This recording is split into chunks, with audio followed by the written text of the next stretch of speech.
গোসল ফরজ থাকা অবস্থায় যদি কেউ সাহারি গ্রহণ করে তবে তার রোজাটা হবে কিনা?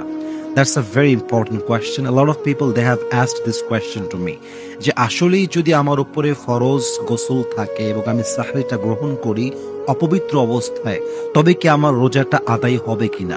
উত্তরটা হচ্ছে ইয়েস, আপনার রোজাটা আদায় হয়ে যাবে, কোনো সমস্যা নেই। কারণ কোরআনে আল্লাহ তাআলা যেটা বলেছেন, ওয়াকুলু ওয়াশরাবু হাত্তা ইয়াতাবায়্যানা লাকুমুল খাইতুল আবিয়াদু মিনাল খাইতিল আসওয়াদি মিনাল ফাজর।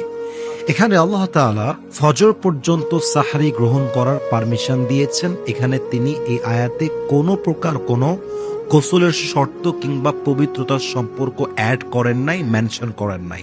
মানে আল্লাহ তাআলা এই বিধানটা দেওয়ার সময় পবিত্রতার কোনো শর্ত আরোপ করেন নাই।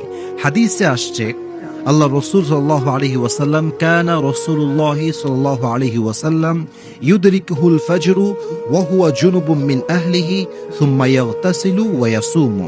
নবী করিম সাল্লাল্লাহু আলাইহি ওয়াসাল্লামের উপরে ফজর আসতো গোসল ফরজ অবস্থায়, এরপর তিনি গোসল করতেন এবং রোজা রাখতেন। এর মানে কি বুঝলেন?